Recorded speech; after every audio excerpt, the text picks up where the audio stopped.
Hello and welcome to NewFilmmakers Los Angeles in partnership with Maker magazine. My name is Danny DeLillo. We're here at the South Park Center and I'm delighted to join with Grace with her fantastic film, Lola. Let's take a look at the clip. You got this, Lola? Why? It's your favorite. Stop messing this up. Lola's dementia has been eating at her mind for some time. Marie. Marie is your daughter. I'm your granddaughter, Tessie. We're gonna play a game, okay? That thing I call Mina has been deleting her memories. But there's one memory I won't let Mina destroy. Here, put this on. It smells like Samrakita. Hello again, Tessie. Memory corruption. I'm scared, Lola. I will never stop loving you. You can barely remember me out there. And now you want to forget me in here too?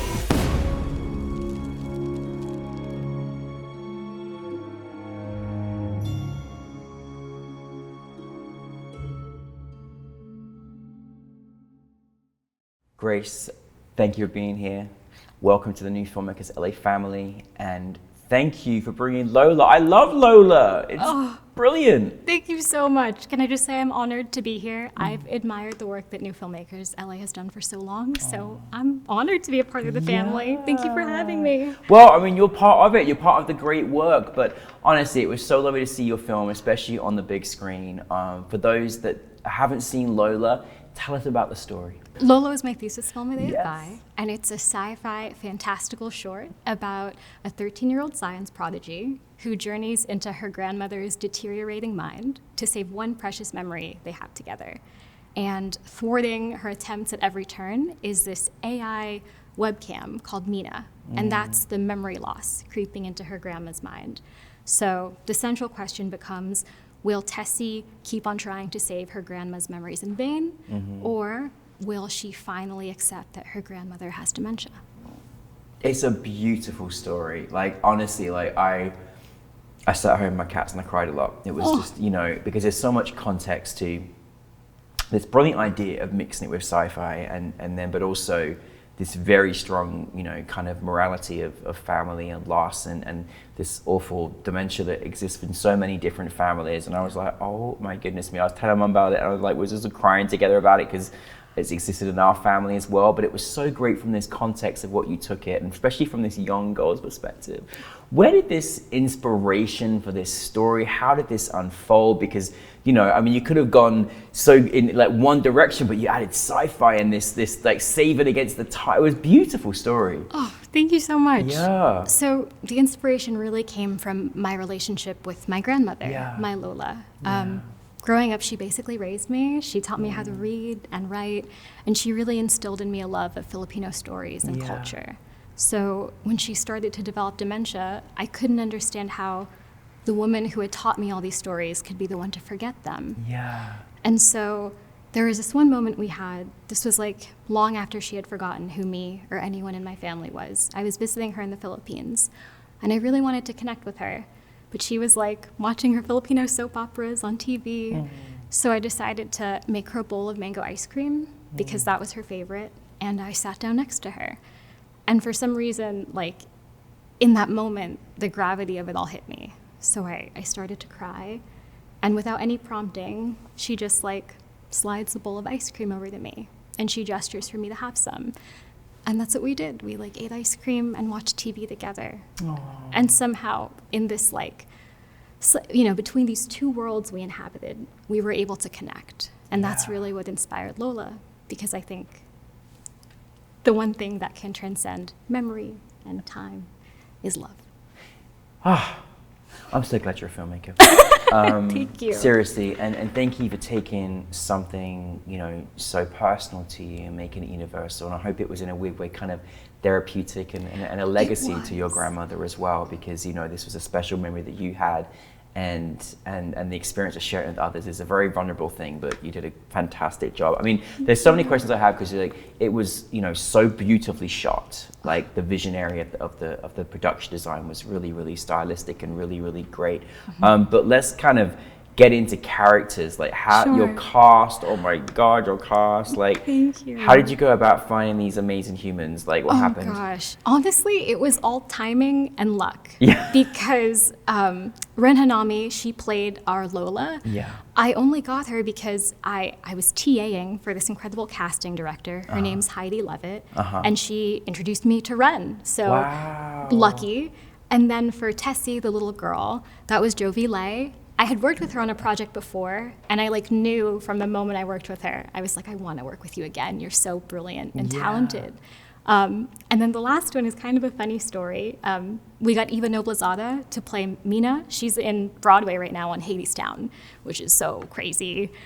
Big show right now. Yeah. I know, Yeah. but like we only got her because I had this assignment in class where I had to cold call 5 people in the industry a week. I hated it. I'm still like horrified when I think about it. But one day I was like, let me call Eva's manager, not thinking he would answer. I would like get his voicemail, something. But to my horror, he answered, and I was mortified. I had to pitch him my thesis project, and he liked it enough to send it to her, and she loved it and just agreed to help. So she did the voiceover work, and she sang. And Eva, if you're out there, thank you so much. Thank you, because she absolutely made the film with that final song. And the song was, I mean, goodness me. I mean, it was had us all just like, holding on to our breath, like seriously. And how special does it feel when you seek after these people to tell this story that also is, personal again? How does it feel when they're like taking on your part? That's probably an amazing feeling, isn't it? I was blown away. I was so grateful. Like, you hear stories about that, but you never think like you'll be the one to tell that story. Yeah. So I don't know. I don't know. Great people are out there. You just gotta reach out, I think. And for you as a filmmaker, and you started directing the whole thing, like how is your style you like to bring to the to your actors? Like how do you talk to them? Oh man, for me, I think it's just about creating like a warm and collaborative environment on set. A few months before we shot, we were so lucky. The Daniels came to visit AFI, and they talked about their process on Everything Everywhere. And they talked about how they did like the coolest and weirdest things. They had like little dance parties, and they, did morning yoga, and they like gave out silly awards on set to like motivate the cast and crew. And I really wanted to emulate that environment on Lola as well. I wanted people to feel like warm and invited, and they were working on something, that they wanted to be working on. Yeah. So we did this weird thing called like Daiso grab bag. Oh. Every morning. Ooh, what's that? So basically, we got a ton of goodies from Daiso, like fuzzy slippers, cute pens, face masks, and every morning, or when there was a slump in the day, we would go around to the crew, and we would have them reach in the grab bag, and then whatever item they grabbed, they would have to like use that item for the day. Oh. So one of my favorite moments love this. Thank I'm going you. to Daiso after this. You should. But I remember like, Ren just walking around set with like fuzzy avocado slippers, and it made everyone smile, So I think like that's what I like to bring to my process as a director, that warmth and intentionality. Yeah. And you're doing it. Oh, and I can feel your energy, so. but it's very, as a producer, I can feel it in the film and the energy of the film. I really love the way this film looked, the way it felt, the way it was, the way it was seen, all the different nuances you had in there, just from the colors and just the kind of, the location in which you have with the granddaughter and the grandmother. Like how was that kind of journey, and how you wanted the film to feel and look? Oh my gosh, I mean, it went through so many iterations. I think so much about film is kind of like having to kill your darlings. I remember like for the location, I just was dreaming of having this like beautiful grand library in LA, and all the dream locations didn't want us, and all of the other locations just didn't click. And I remember like having a conversation with my team, and they were like, you have to trust us, like we're gonna shoot on AFI soundstage and it's gonna be great.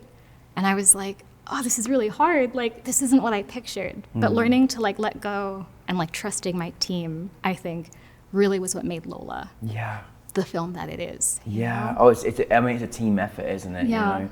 How has this experience been for you? How has it been with audiences? Like, how has the experience? I mean, last night was electrifying. Like, how is it then to see this journey of this film that was, you know, again, so important? It's a childhood memory you're putting out there, and all of a sudden there's like 400 people outside just watching it. It's like insane. How was it for you?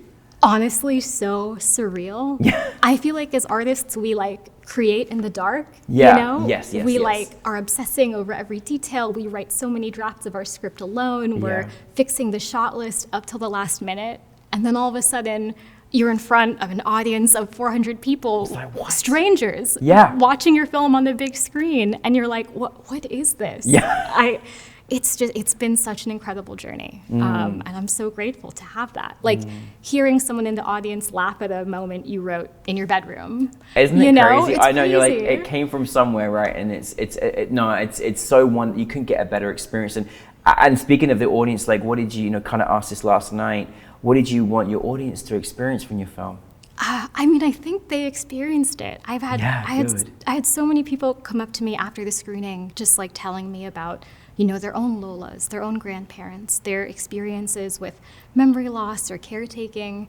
And it just reminds me that, you know, this film doesn't just belong to me. It belongs to anyone who really wants to like hold on to their loved ones, you know, and take care of the people they love. I just think that it's so nice that you can, you know, again, this is, you know, your grandmother, you know, your experience in the Philippines with her. Yeah. And then you get to share this experience at the stage, and it becomes, you know, this love letter that you create for your own experience, but then it becomes everybody else's as well. And you did such a good job, because you can't help but have people self-reflect on their own experiences, or even understand about dementia, all those different concepts and themes that you kind of had in there as well. So well done. But now I'm ready for your next story. So where we going? Where after we're through Lola, enjoy the run, we want more. Where are we going next? What's happening? Well, we're developing the feature. Yes! So that's really what we're hoping for. We were lucky enough. Great. Thank you. There was this like competition that was held by Imagine Entertainment and Adobe and the Film Zone, and we were one of the winners, which is so crazy.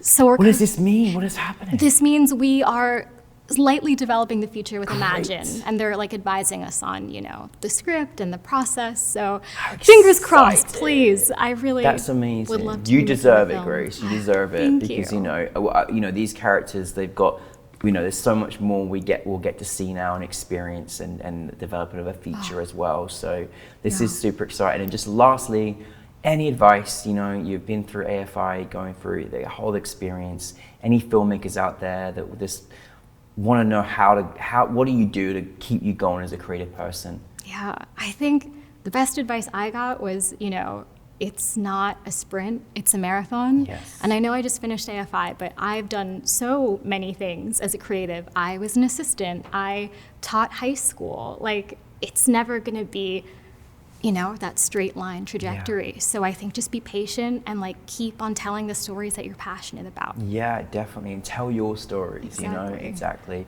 Well, listen, thank you, Grace. Thank you to all your cast and crew, everyone that made Lola. And we're ready for your next project. So thank you very much. Thank you, Danny. It was lovely being here. Thank you, Grace, everybody.